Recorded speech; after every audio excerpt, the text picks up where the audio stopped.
Assalamu alaikum wa rahmatullahi wa barakatuh. Welcome back. You're watching Women's AM with myself, Adama, and on the panel joining us, we have sisters Liz and Ayan, and we have a special guest on our phone, Naseem Beg, who will be joining us shortly. Moving on now to today's topic, let's go straight to her views, where today we discuss the topic of Valentine's Day.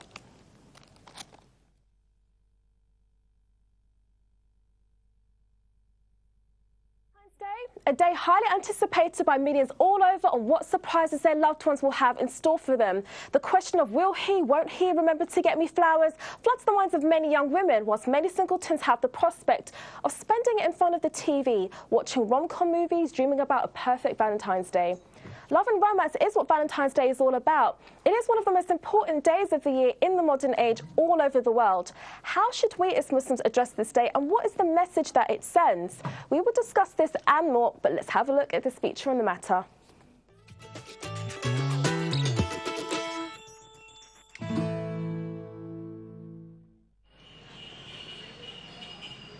Valentine's Day is becoming increasingly popular observance around the world. It has gained popularity even in many conservative societies. February the 14th sees a boom in the sales of gifts like photo frames, coffee mugs and teddy bears in different shapes and colours.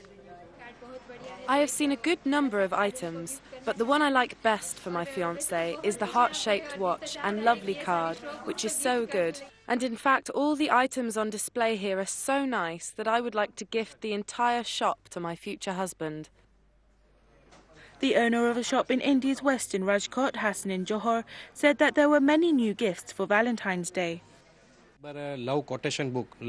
This time, the Book of Love quotation that talks about the journey between engagement and wedding, along with the incidents of the first date, music, first movie-related quotes, is a new thing in Rajkot market. Among gifts, there's a bottle with messages that one would wish to convey to a girlfriend or boyfriend.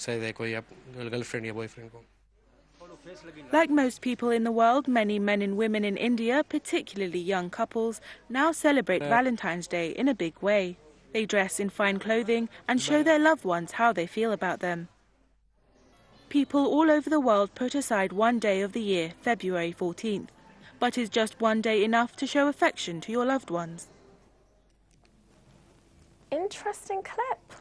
Yeah, it is an interesting clip, and I think, for me, I think even in my sort of pre-Islamic days, I had a little bit of trouble. Obviously, the sentiment of Valentine's Day, it's a nice one, like spoiling your loved one, and you know, this love that you feel for them, a day to kind of highlight that and all the rest of it. But then when you see things, you know, like in the footage, you know, the coffee mugs and the photo frames, and the woman who wanted to give the whole shop to her fiancé as well. Yeah, and you know, the much sought after heart-shaped watch. And, I have a little difficulty translating how, you know, a kind of long-term loving and meaningful relationship kind of translates into these things, you know, but you know, I don't know. Well, we'll talk about this later, I guess.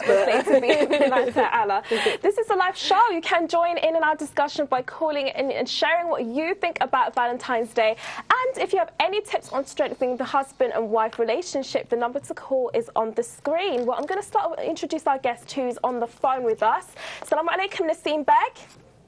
Wa alaikum assalam. How are you? Alhamdulillah, I'm fine. Thank you for joining in on the show. You're the CEO of Personal Match UK, so you would have quite a lot of experience and understanding on this issue.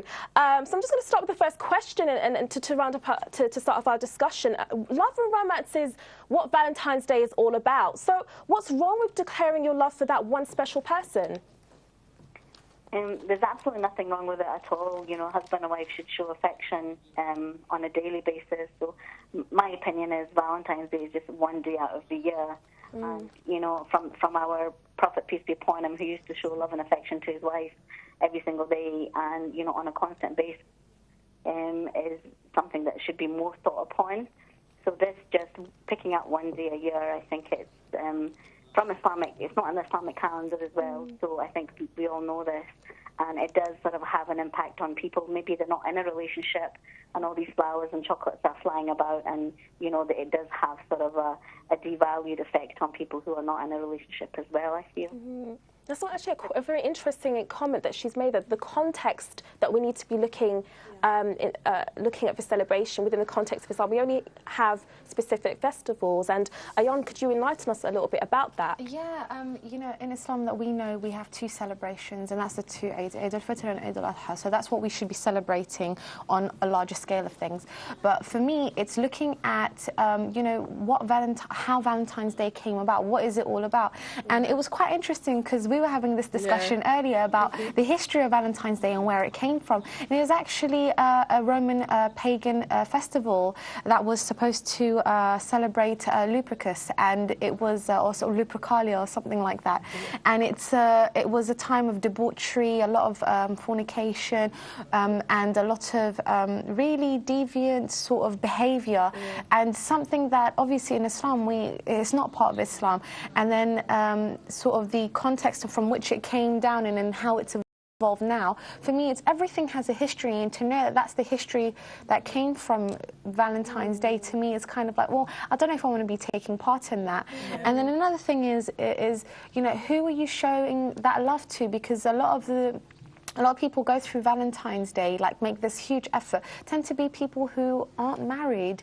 You know, you don't get married couples who go into the same sort of frenzy as people who aren't married, you know, in terms of like rushing to get flowers and doing all of these things. And I don't know, it's not something that, you know, I would want to promote or want to... No, I think for me, when I think about it, it made me think about the ayah in the Quran that talks about, you know, are you doing something just because you've seen your forefathers do it? And I think we see this with a lot of these festivals. We're so detached from the original meaning, where it actually originates from. As Ayan was saying about this festival, which involved some really disgusting practices. They would sacrifice animals, and actually the men would sacrifice animals and actually whip women with it. So, you know, when you think about where it comes from, you know, Islamically, as Muslims, we have a responsibility to make sure that we're doing things that come from, you know, authentic sources, i.e. from the Quran and the Sunnah. And this is, you know, not that at all. This is something a bit deviant, isn't it? It's a bit off course. Well, it's quite interesting that Sister Naseem mentioned the effect that Valentine's Day can have on people who aren't married,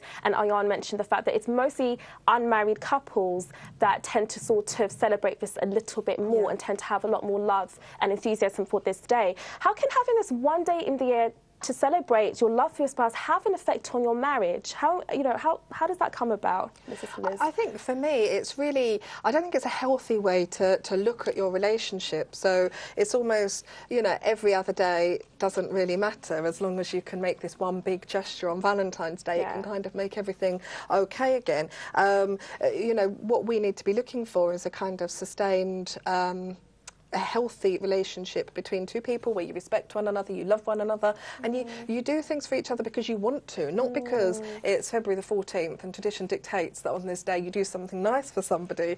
And actually, I think as a Muslim, as I've said, you know, we have issues with it. But actually, if you look at wider society, Valentine's Day isn't exactly you know, a loved festival out there.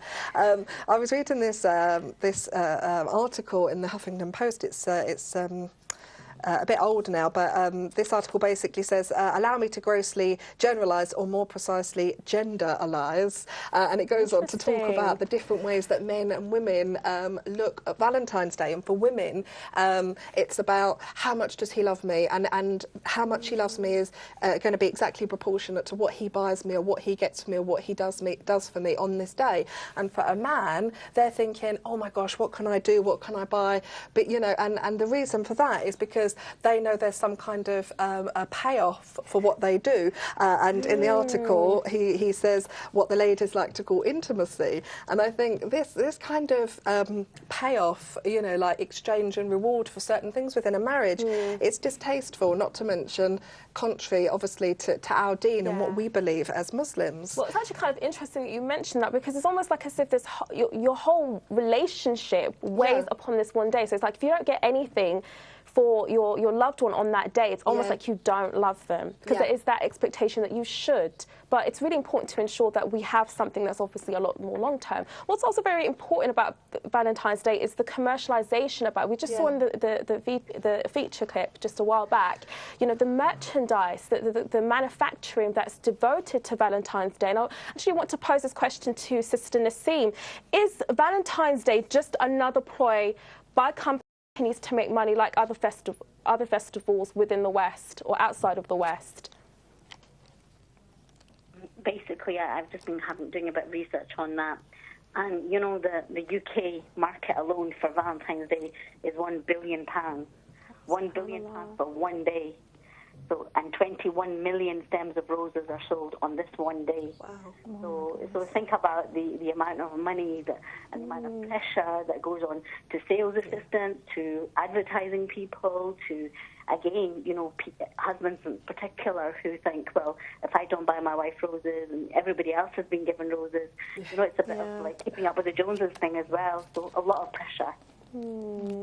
Well, that's a really interesting point, that it's not just the pressure on the couple themselves, but even upon the people actually involved in Valentine's Day. It's not really a sort of two-way relationship. You've got the relationship with the people driving the economy, you know, the salespeople. So what do you think about that, Sister Ayaan?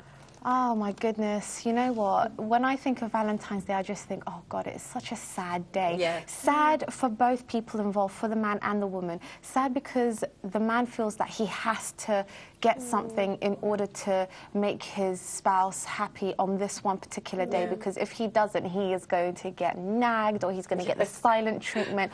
All hell is going to break loose. And then for the woman, it's the only day that she feels validated within her relationship. And I just think that, you know, if we look at the example of the Rasul sallallahu alaihi wasallam, there was one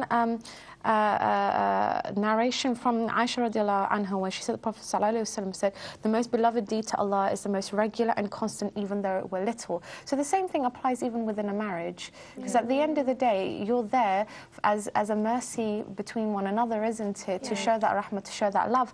And to be honest, you know, buying someone a box of chocolates, you know, at the very last second, or getting flowers from the petrol shop at the very last second, doesn't really show how much you love the other person. Well, it could be the case that a lot of them plan well in advance, but one of the most important aspects of this particular day is romance. This is the big issue, and you know, it's something that is very sort of interwoven within this day for all the commercialization and whatnot. So how important is romance in this day, Sister Ayaan?